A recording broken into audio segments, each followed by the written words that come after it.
Juventus menelan kekalahan 0-2 saat menjamu Monza pada giornata ke-20 Liga Italia. La Vecchia Signora terjegal di Allianz Stadium, Minggu tanggal 29 Januari tahun 2023. Juventus berstatus tuan rumah. Juventus mencoba untuk menyerang begitu laga dimulai. Peluang datang pada menit ketiga. Namun, tendangan bebas Leandro Paredes hanya bisa melebar. Monza kemudian dapat memasukkan bola ke gawang Juventus pada menit ke-10. Hanya saja, VAR menganulir gol Gianluca Caprari karena terjadi offside terlebih dahulu. Tim tamu tetap dapat memimpin pada menit ke-18. Patrick Chiuria mampu mencetak gol melalui tendangan kerasnya, meneruskan umpan Jose Machin. Tertinggal 0-1. Juventus berusaha untuk bangkit. Hanya saja, pergerakan mereka terbatasi dengan pertahanan Monza yang begitu rapat. Justru Monza yang menggandakan keunggulan pada menit ke-39. Sepakan Dani Mota sukses menjebol gawang Juventus setelah memaksimalkan umpan Carlos Augusto. Juventus tidak bisa memangkas ketertinggalan hingga babak pertama usai. Sinyonya tua menutup fase pertama dengan kondisi tertinggal 0-2. Begitu babak kedua dimulai, pelatih Massimiliano Allegri langsung membuat sejumlah perubahan. Dia mengganti sejumlah pemainnya demi menambah peluang mengatasi ketertinggalan. Lagi-lagi peluang untuk Juventus kemudian datang pada menit ke-52 untuk memperkecil ketertinggalan namun peluang itu tidak membuahkan gol. Juventus kesulitan menembus pertahanan Monza. Matias Soule melepaskan tendangan. Hanya saja, sepakannya tersebut dapat dihalau di Gregorio. Belum menyerah, Juventus terus memberi tekanan. Pada menit ke-75, giliran Angel Di Maria yang melepaskan sepakan. Sayang, upayanya kembali ditepis oleh Di Gregorio. Memasuki 10 menit terakhir, Monza mencoba untuk menyerang balik.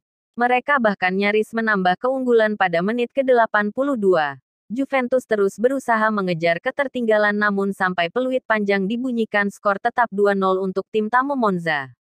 Atas kekalahan Juventus dari Monza membuat posisi Juventus melorot ke urutan 13 klasemen Serie A, sedangkan Monza merangsek ke posisi 11 klasemen.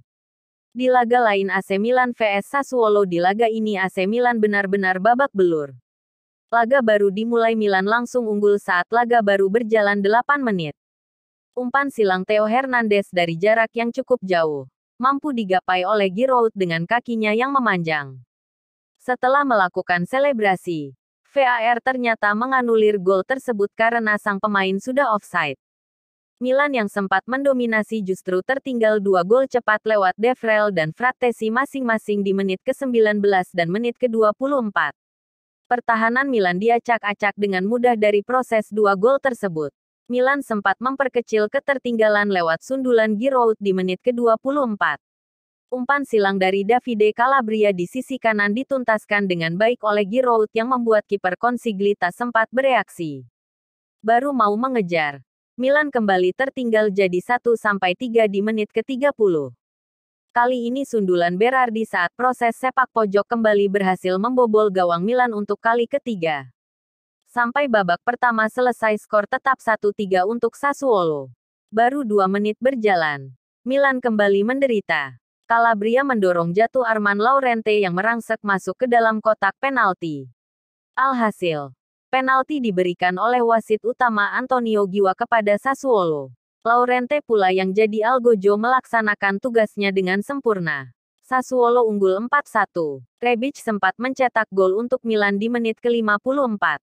Sayangnya, golnya dianulir seperti gol Giroud di babak pertama.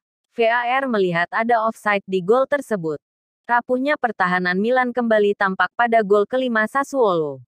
Para pemain bertahan Milan kehilangan bola di wilayah pertahanan sendiri yang membuat tim tamu menyerang cepat. Matheus Henrique yang datang dari lini kedua tidak terjaga oleh siapapun. Ia berhasil melepas tendangan mendatar dari dalam kotak penalti untuk memaksa kiper Tatarusanu memungut bola 5 kali dari gawangnya. Milan sempat diberi harapan di menit ke-81. Origi sukses mengonversi gol dari luar kotak penalti dengan indah. Namun, gol ini jadi yang terakhir di laga ini.